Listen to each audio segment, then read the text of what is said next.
All right, so cyclicals, frame that for us in terms of, is that overall net constructive about the cycle? Well, I think the way we're coming at it is that we think this phrase cycle gradually dissipates, and these companies end up over the course of the next few years mitigating some of the traditional cyclical effects. Essentially, the fundamental setup and the incorporation of technology into their business processes, we think ultimately reduces a lot of the traditional swings. You get a through cycle higher valuation as a result, and it keeps us quite constructive on the outlook for that part of the market.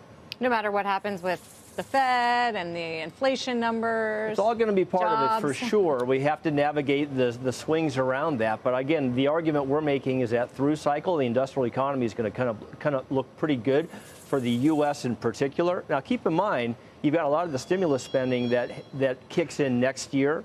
And so that becomes a bit of a tailwind even as we're navigating some of the concerns right now regarding China and where the Fed sits. Though some people would make the argument that it'll keep the Fed higher for longer, or maybe even mean they'll have to do more, which would act as a headwind for the equity market and ultimately for growth, having all that stimulus coming through. So the higher for longer Fed continues to be an issue in terms of thinking about the growth component of the S&P. Don't doubt that. But even there, we think as we look at the setup for next year, tech in particular, we think looks really interesting in terms of earnings growth acceleration.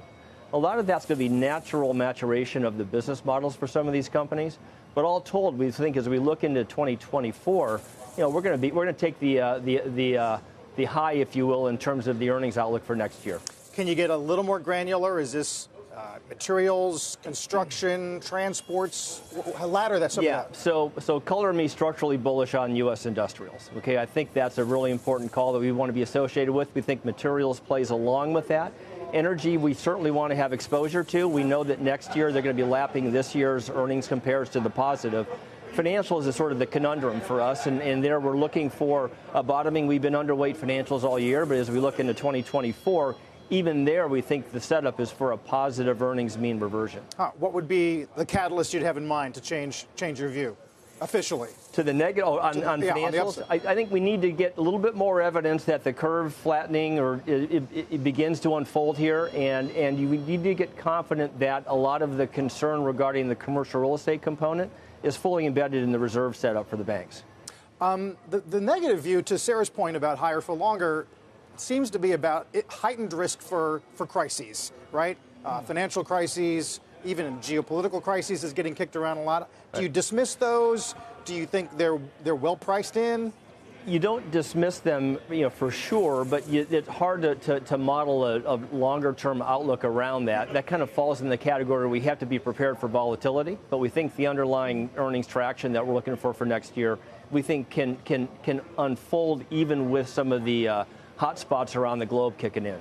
Scott, do you think that China risk is correctly priced in to the U.S. market, to the global market? We got more bad data overnight, imports and exports, their currency, the onshore yuan now at a 16-year low, so it's really pushing the lower end of that band.